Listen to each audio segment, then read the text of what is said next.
We have Kelvin Gastelum waiting. He has been patiently waiting. I apologize for keeping him waiting. I do believe he is on the phone right now. Kelvin, are you there? Yes, sir. Hey, What's Kelvin. up, Ariel? I'm sorry for keeping you waiting. A lot of people on the show, and I go too long and I don't look at the clock. So my sincerest apologies. It's so great to have you on. I think this is your first time on the program, if I'm not mistaken.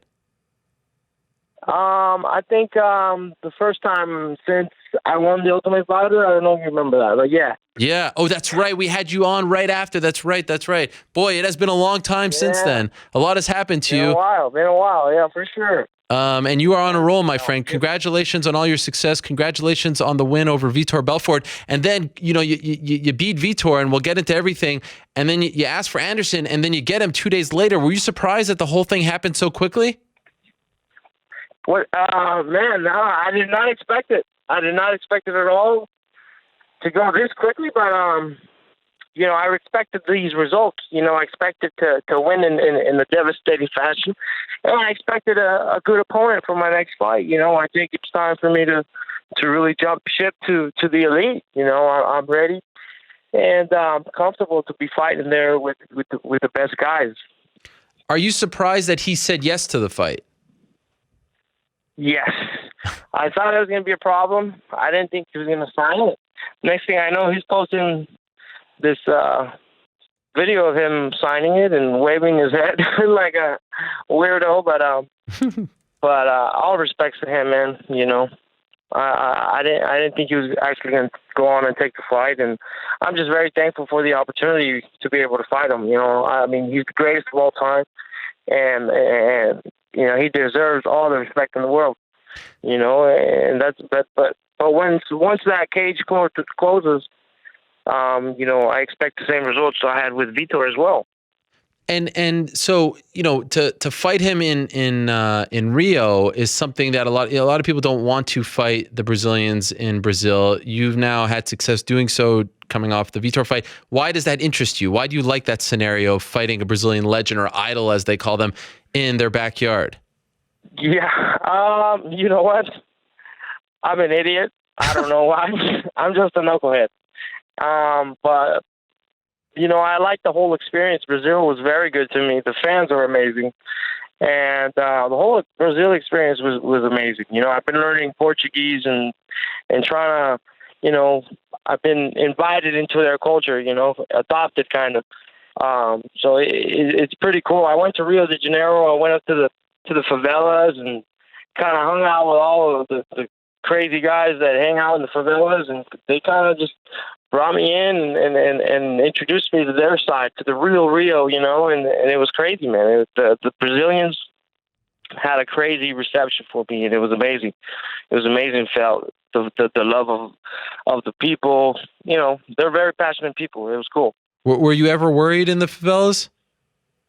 Oh yeah, 100%. 100%, man. Our eyes were like aware at all times, our back against the walls, checking out left or right.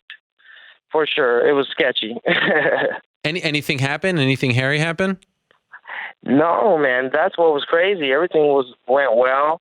The people really, like I said, brought me in, and we celebrated. We had some drinks, and we kind of just hung out, and these guys were really cool, man. It was amazing. So after this fight was announced last week, the Anderson fight, you've kind of developed this moniker as the legend killer. So you retire Tim Kennedy. Mm-hmm. It sounds like Vitor's on his last fight, and Anderson's getting up there in age as well. Are you comfortable with that idea? Do you like that gimmick? With the legend killer? Yeah. Hey, man, I guess I'm all right with it, whatever gets people to talk. But, these are just the guys that are ranked above me. So, and it gets people talking. I'm finding a big name, and people are interested in this fight and see what happens, and see if Anderson can take on a young up-and-coming guy like myself. We'll see. I saw his last fight with Derek Brunson. He has very little holes. Usually I can spot holes in people's games, but Anderson was a different animal. So it's going to be a difficult task for sure. So you were impressed with that performance against Brunson? I I wasn't impressed. Not a lot happened, but the stuff that did happen, he countered well, defended well, had good offense, had good defense, and displayed his game. You know, it was very nice to watch, but it's going to be a difficult task. You know, I saw very little holes in his game. He's a very complete fighter, more than any other fighter that I've faced. So it's going to be a difficult task. Did you think he did enough to win that fight? Yeah, I was in agreement with the fight. Okay, I think Derek Brunson showed him a little bit too much respect inside the octagon. You know, absolutely, he deserves all the respect. But once that cage door closes, man, it's got to be your world. Yeah, you won't be doing that. No, absolutely not. Would you like to be the one who retires, Anderson? I hope not. You know, like I said, I expect the same results I did with Vitor. But if that happens, I'm gonna cry doing it. Is this a guy that you actually dreamed of fighting? I know you've always kind of fancied yourself a welterweight, but have you actually dreamed of fighting arguably one of the best ever? Never. This is still something that I have to kind of let sink in, you know. And over the next few months, I'm gonna have to really try and convince myself that this is really happening. And yeah, it's kind of a big deal. You know, I thought the Vitor Belfort fight was big. This is a whole nother level. Yeah. So it still kind of feels surreal to you. A little bit, man. You know, I'm fighting the greatest of all time. It's like fighting Mike Tyson. Yeah. It's insane. Did what happened to him after the Nick Diaz fight, did that change your opinion on him? No, not at all. You know, he's done a lot for the sport. He's done a lot in the sport, and nothing's gonna be able to take away from that. You know, and you still got to give his credit, regardless of what happens now. I think, in my opinion. Mm-hmm. How much confidence does having Rafael Cordeiro, who used to train him, in your corner now give you? Oh, Cordeiro's the best. You know, once we knew the fight was happening, and we talked about it, he made me feel so calm and comfortable about it. You know, because it's such a big fight. He's like, "Don't worry." You know? It made me feel real comfortable about the fight.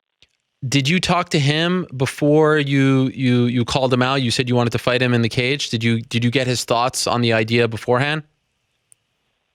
Yeah. And he was on board? Yeah, I did. Yeah, he was.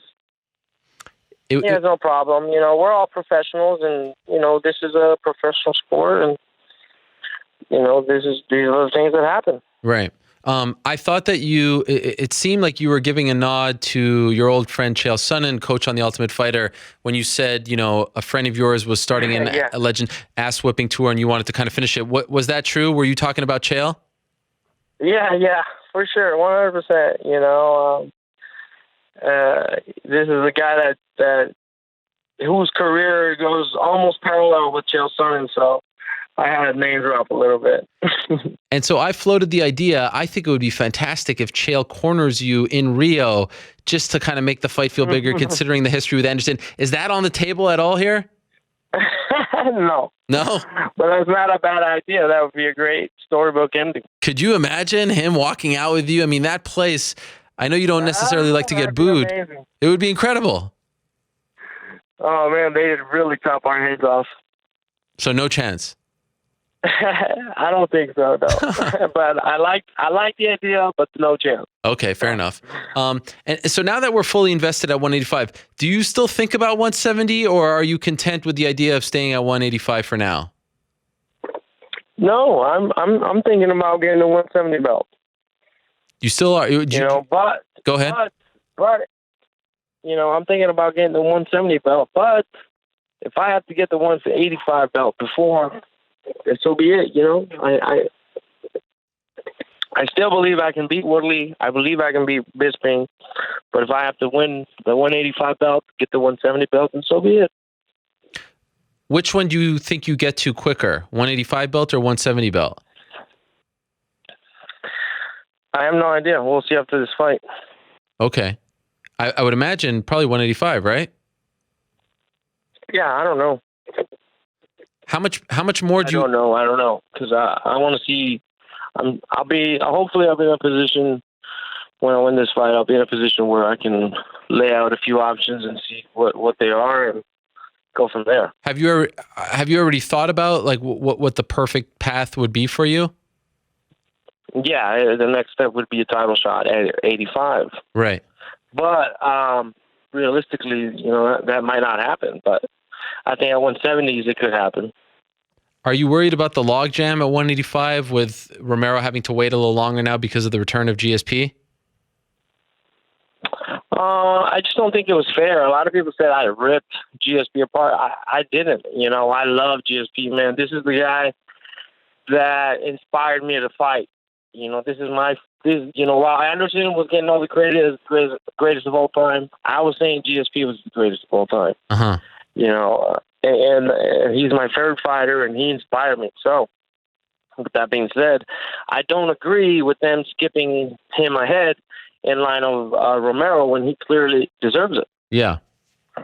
And then it creates this logjam, right? Because then Romero has to wait, and then you beat Anderson, you have to wait a little longer, et cetera, et cetera. Jacare. Right. There's a bunch of killers right now. And then people are kind of complaining about why didn't you call out anybody on the top 5 or any other contenders or anybody younger. It's like, man, everybody in the division is older than me except for Robert Whittaker, and he's got to fight with Jacare. And right. Everybody else has got to fight or injured. Like Ruach Cole, he's injured, and now it's not clear to fight. Weidman, Mousasi are fighting. Jacare, Whittaker are fighting. So, I don't know. I see a lot of people kind of mad about that. People are mad that these old vets. They're mad that you're calling out Anderson Silva? I think so. A lot of people I got a lot of comments about them saying, you're kind of calling out all these old vets. Why don't you just call somebody your own age, And I was like, what? I'm calling all the greatest of all time. Who does that? Yeah. I don't know. Especially on their turf. Exactly. I think it's smart. Why would you want to fight someone who's, 29 years old and doesn't have the name when you could fight, a former champion, greatest of all time, blah, blah, blah, in Brazil? I mean, this fight is going to get you way more attention. 100%. 100%, and it's a bigger name. Like I said, it's time to turn it up a notch in my career. Now I know how things are done and things are done well, and hopefully from here on out everything goes well. But I feel like now I really know what I'm doing. Before I used to go out on a limb, kind of hope things happen. Now I feel like I know I'm preparing to make things happen, and I plan to make myself the welterweight or the middleweight champion. Can you compare your sort of mental state the week of a fight when you're fighting as a middleweight as opposed to welterweight? Are you exponentially happier when you're about to fight as a middleweight because you can eat more? Yeah, 100%.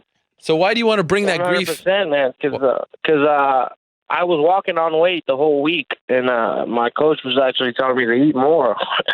Wow. So yeah, I didn't cut any weight, and it was awesome. We had a great week. It was a tough week because we still had training and a lot of media and a lot of these obligations to do, but other than that, we had a great week, man. It was a perfect week, almost too good. Wow. To where I was scared, and so. We're like I said, now it's time to turn it up a notch because we actually know what we're doing. Nothing's coming now from the left or from the right. Nothing's surprising us.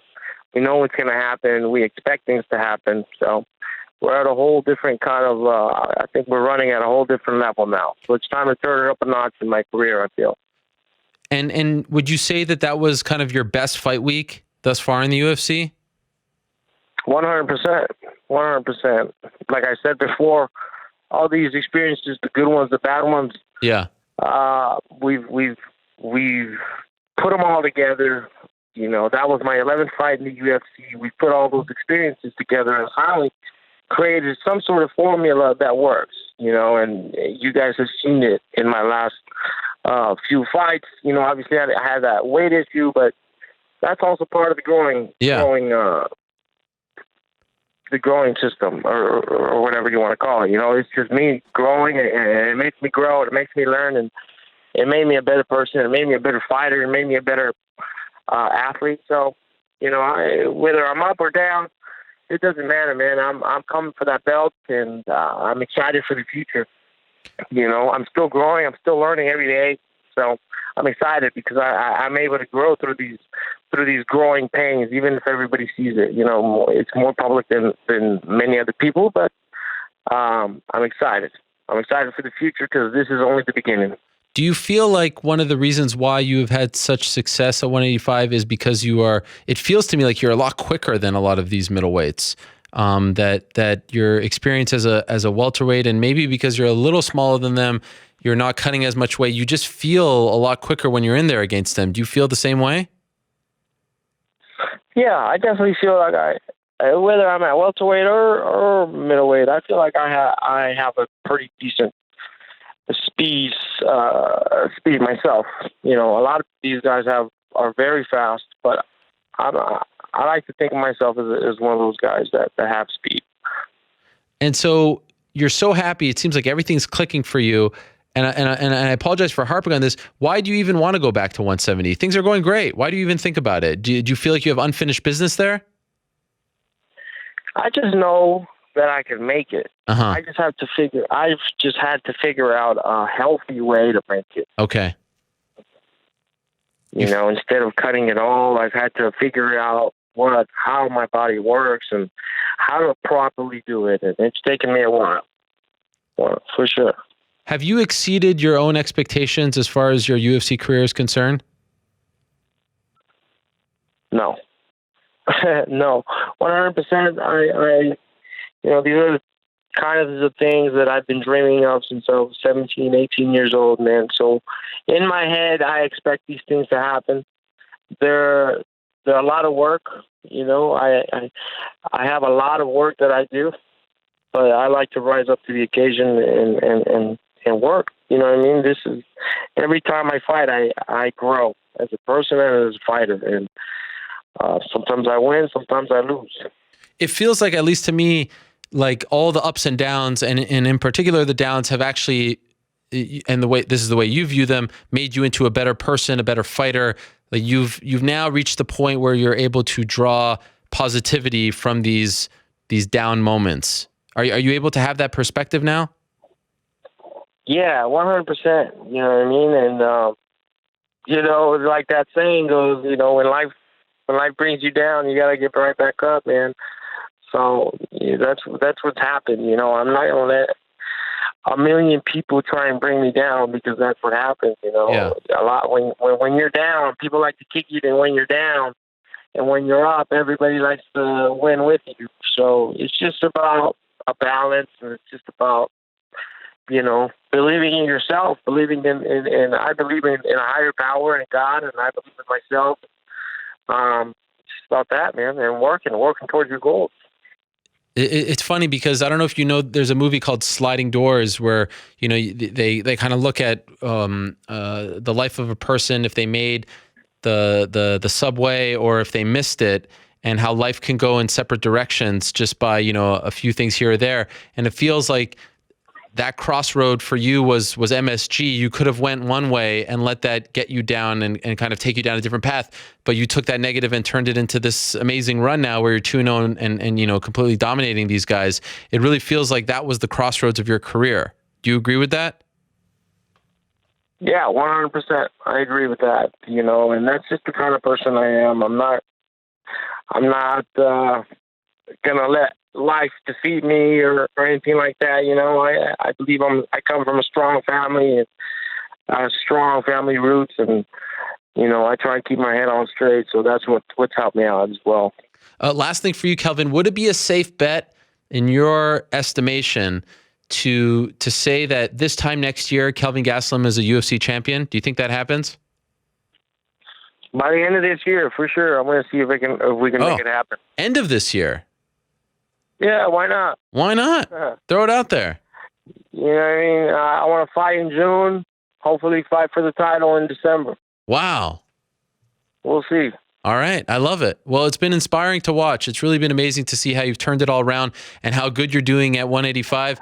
And I love the Silva fight. I love the call out. I loved how you got everyone to sing happy birthday for your mom. That was amazing. By the end, they were eating out of your palm. They wanted to boo you, but they couldn't. It was such a beautiful moment. Well done. Happy birthday to your mom, by the way. Thank you very much. Thank you very much. She appreciates it. Somebody sent me a video of her crying about it. It was fun. Man, it was Fun beautiful. to watch. It was sweet. It was beautiful. You really nailed that post-fight interview. It was great to see. Great performance. Congratulations on the win. And of course, good luck as you prepare for June 3rd. What a scene that will be. And consider the Chael thing. I know you said no, but maybe just think about it, sleep on it. I feel like that would be a nice little story. Just consider it. I like it. All right, Ariel. Thanks for having me on, man. Thank you, Kelvin. Appreciate it. Thanks for everybody listening. Thank you. Appreciate it so much. There he is, Kelvin Gastelum stopping by.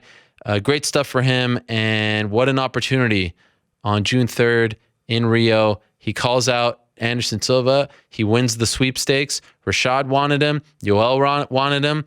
And in the end, Kelvin Gastelum gets him.